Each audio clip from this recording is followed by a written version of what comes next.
মসজিদুল আকসা হলো এমন এক মসজিদ যার আশপাশ এরিয়াকে আমি আল্লাহ বরকতময় করেছি। সুবহানাল্লাহ। এজন্য ফিলিস্তিনের ওই জমিন, জেরুজালেমের ওই জমিন বরকতময় জমিন। ওই মসজিদের সম্পর্কে আমাদের জানার দরকার আছে। তাহলে মসজিদ সম্পর্কে জানলাম যে এটা এক নাম্বার মসজিদুল আকসা, এটা হলো বরকতময় এক জায়গা। দুই নাম্বার ওই জেরুজালেমের জমিন, আল্লাহ রাব্বুল আলামিন ওটাকে বলেছেন পবিত্র ভূমি, পবিত্র জমিন। আল্লাহ তাআলা যখন মুসা আলাইহিস সালামের উম্মত বনি ইসরাঈলদেরকে ওই জেরুজালেমের কর্তৃত্ব ফিরাইয়া দিতে চাইছেন, তখন ওইখানে বসবাস করত আমালিকা গোত্র। ওরা বেশ শক্তিশালী ছিল, এত শক্তিশালী একজন 10-12 জনকে নির্দ্বিধায় বেঁধে ফেলতে পারত। যখন মুসা আলাইহিস সালাতু ওয়াস সালাম তাদের সাথে যুদ্ধ করার নির্দেশ দিলেন, আল্লাহ তাআলার পক্ষ থেকে নির্দেশ আসছে, আপনি বনি ইসরাঈলদেরকে জানায় দেন ওরা শুধু ওদের সাথে যুদ্ধ করার জন্য সামনে যাবে, শহরে ঢুকবে, আর কোনো চিন্তা নাই। ওরা যতই শক্তিশালী হোক, আমি আল্লাহ ওদের বিরুদ্ধে বনি ইসরাঈলদেরকে বিজয় দান করব। যুদ্ধের আগেই যুদ্ধ জয়ের সুসংবাদ দিয়া মুসা আলাইহিস সালামকে জানায় দিলেন। আর মুসা আলাইহিস সালামও তার উম্মতদেরকে বলতেছে, ইয়া কওমি ইদখুলুল আরদাল মুকদ্দাসাতাল্লাতী কাতাবাল্লাহু লাকুম ওয়া লা তারতাদ্দু আলা আদবারিকুম ফাতানকালিবু খাসিরিন। বলে, হে আমার সম্প্রদায়, ইয়া কওমি ইদখুলুল আরদাল মুকদ্দাস, হে আমার সম্প্রদায়, তোমরা ওই পবিত্র জমির মধ্যে ঢুকে পড়ো, আল্লাতী কাতাবাল্লাহু লাকুম, যেই জমিনের মালিকানা আল্লাহ তাআলা তোমাদের লিখেছে, ওই জমিনের মধ্যে ঢুকো। শুধু সামনের দিকে যাইবা, পেছনের দিকে ফিরবা না, বিজয় তোমাদেরই হবে। কারণ আল্লাতী কাতাবাল্লাহু লাকুম, আল্লাহ তাআলা ওই জমির মালিক তোমাদেরকে বানায় দিয়েছে, লেখা দিয়েছে। শুধু সামনে যাবা, পেছনে হটবা না, পেছনে ফিরবে না। যদি পেছনের দিকে আসো ক্ষতিগ্রস্ত হইবা, আর যদি সামনের দিকে যাও, ওই পবিত্র ভূমির মালিকানা কর্তৃত্ব আল্লাহ তোমাদেরকে দিয়ে দিবে।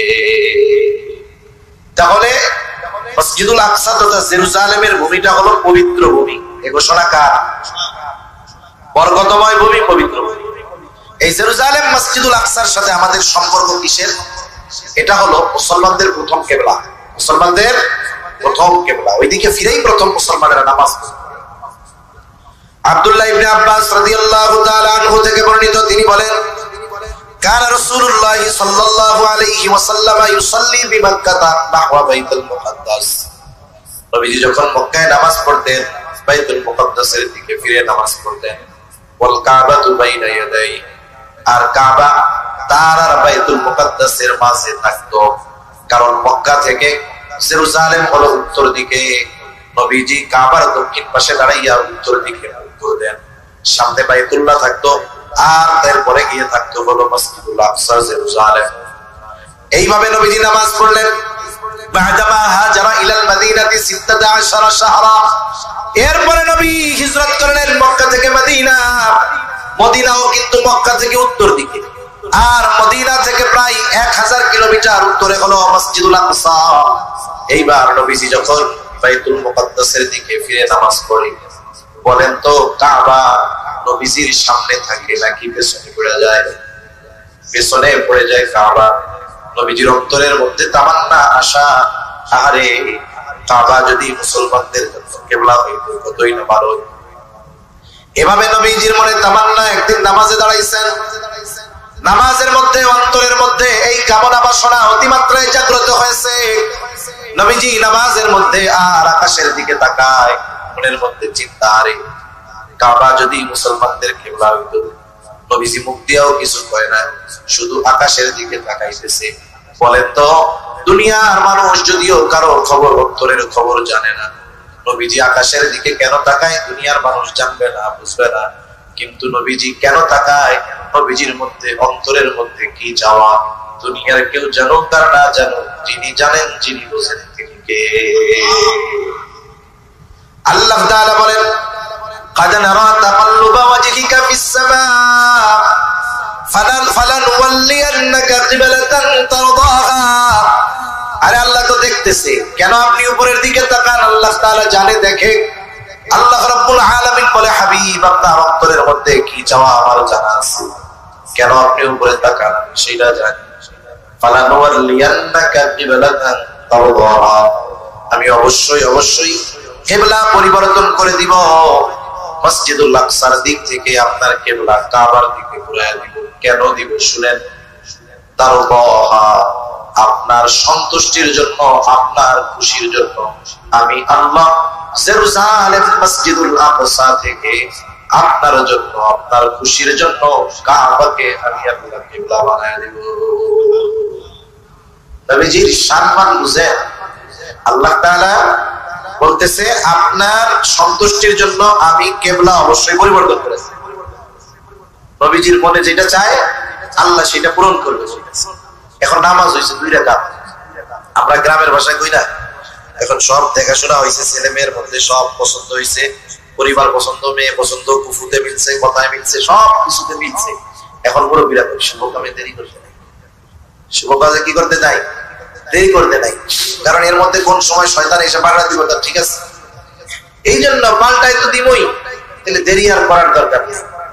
ফাওয়াল্লি ওয়াজহাকা শাতরাল মাসজিদিল হারাম, নামাজ 2 রাকাত হইছে, তাতে কি আপনি আপনার চেহারাটাকে মসজিদুল হারামের দিকে ঘুরায় ফেলেন। বাকি 2 রাকাত নামাজ নবীজি ওই দিকে ফিরে পড়লেন, যেই জায়গায় পড়ছেন ওই জায়গায় এখন একটা মসজিদ, নাম হলো মসজিদুল কিবলাতাইন। ওই মসজিদ, ওইখানে গেলে দেখা যায় এখন কাবার দিকে ফিরে নামাজ পড়ে, আগে জেরুজালেমের দিকে ফিরে পড়তো, তার একটা চিহ্ন দেওয়া আছে। এই জন্য ওই মসজিদুল আকসা এটা হলো মুসলমানদের কিবলা, যেই দিকে ফিরে নবীজি দীর্ঘকাল নামাজ পড়েছেন। এই জন্য মসজিদুল আকসার প্রতি মানুষের মহব্বত থাকার কারণ হলো ওই মসজিদের সাথে আমার আপনার নবীজি এবং মুসলমানদের দীর্ঘকালের নামাজের ইবাদতের সম্পর্ক রয়েছে। এই মসজিদ হলো পৃথিবীর দ্বিতীয় মসজিদ। হযরত আবু যার গিফারি রাদিয়াল্লাহু তাআলা আনহু নবীজিকে জিজ্ঞাসা করতেছেন, আইয়ু মসজিদিন উযিয়া ফিল আরদি আওয়ালা, হে আল্লাহর রাসূল, এই পৃথিবীতে সর্বপ্রথম মসজিদ কোনটা? আল্লাহর নবী বললেন, আল মসজিদুল হারাম, মসজিদুল হারাম হলো প্রথম মসজিদ। আল্লাহ তাআলা কুরআনুল কারীমের মধ্যে বলেন, ইন্না আওয়ালা বাইতিন উযিয়া লিন-নাস লাল্লাযী বিবাক্কাতা মুবারাকান ওয়া হুদাল লিল-আলামিন। আল্লাহ তাআলা বলেন, ইন্না আওয়ালা বাইতিন উযিয়া লিন-নাস, নিশ্চয়ই মানুষের জন্য নির্মিত প্রথম ঘর কোনটা?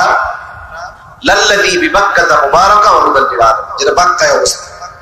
এর মধ্যে কি আছে? মানুষের জন্য হেদায়েত এবং বরকতে ভরপুর এই ঘর, এটা হলো বাইতুল, পৃথিবীর প্রথম মসজিদ। এরপরে জিজ্ঞাসা করা হলো, এরপরে কোনটা বানানো হয়েছে? সুম্মা আইয়ুন, এরপরে কোনটা? নবীজি বলেন, আল মসজিদুল আকসা, এরপরে বানানো হয়েছে মসজিদুল আকসা।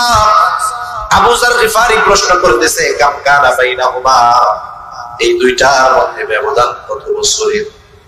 নবীজি বললেন, 40 সানা, 40 বছরের ব্যবধান। কেমনে হইল এটা? এখানে ব্যাখ্যার বিষয় হলো, কাবা ছিল নূহ আলাইহিস সালামের মহাপ্লাবনের সময়, এটা একেবারে বিধ্বস্ত হয়ে গেছে, কিছুই ছিল না। রাসূল হযরত ইব্রাহিম আলাইহিস সালাম আল্লাহ তাআলার নির্দেশে যখন ওনার শিশু বাচ্চা ইসমাঈল আলাইহিস সালাম ও হাজেরা আলাইহিস সালামকে নিয়ে রাইখা আসলেন ওই জনমানবহীন প্রান্তরে, সেই জায়গায় কাবা, ওই জায়গায় যখন গেছে এই জায়গায় দেখে কিছু নেই, একটু কিছু বালু ফালায় রাখলে যেমন উঁচু হয়ে থাকে কোন একটা ঢিবি, আর কিছুই নেই। ওটাই মূলত আল্লাহর ঘর ছিল, যেহেতু ওই সময় ওটা ঘরের কোনো অস্তিত্ব ছিল না, কিন্তু জায়গাটা ছিল। এই জন্য আল্লাহ তাআলা পরবর্তীতে ইসমাঈল আলাইহিস সালাম যখন বড় হইলেন, ইব্রাহিম আলাইহিস সালাম আর ইসমাঈল আলাইহিস সালাম মিলে দুইজনে ওই ঘরকে তৈরি করলেন। আজকে বাইতুল্লাহ যেই স্ট্রাকচার আমরা দেখি, 4 কোণার একটা ঘর, মূলত ওই ধরনেই ইব্রাহিম আলাইহিস সালাম আর ইসমাঈল আলাইহিস সালাম বানাইছিলেন। তবে এখন যেটা দেখা যায়, ওই মাপটা ইব্রাহিম আলাইহিস সালামের মাপ নয়, বরং কাবাটা আরো বড় ছিল। কুরাইশেরা একবার সংস্কার করার সময় ছোট বানায় ফেলছে।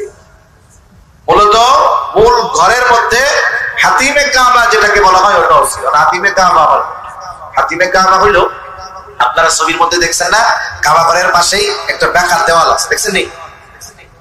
কাবা ঘরের ছবি দেখেন নাই? দু একজন আছেন এরকম? আছেন? আমার তারা একটু দেখতে বলছে। কাবা ঘরকে দেখেন নাই, বাস্তবে দেখা হয় নাই, ছবিতেও দেখেন, এরকম কেউ আছে? মাশাআল্লাহ, সবাই দেখছে। একটু খেয়াল দিয়ে মাঝে মধ্যে তাকাইয়েন, আর মাঝে মধ্যে আল্লাহর কাছে বললেন, আল্লাহ মরার আগে একবার হইলো ওই ঘরের কালো গেলামটা ধরার তৌফিক দিও। এই নসিব যদি না হয় তাহলে এটা আমাদের জন্য বড় দুর্ভাগ্যের বিষয়। দোয়া করার দরকার, সাথে সাথে চেষ্টা করার দরকার।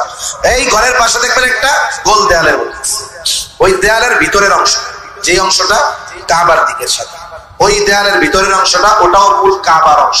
এখন কেউ যদি ওই দেয়ালের ভিতরে গিয়ে বাইতুল্লাহর যে চার কোণা ঘর, ওইটারে পেছনে দিয়ে সামনের দিকে নামাজ পড়ে, তার নামাজ হয়ে যায়, কারণ ওইটা মূল ঘরের অংশ। এটা কুরাইশরা যখন সংস্কার করছে তখন অর্থের অভাবে ওই অংশটুকুর কাজ আর করে নাই, ওইটুকু বাইরেই ছিল।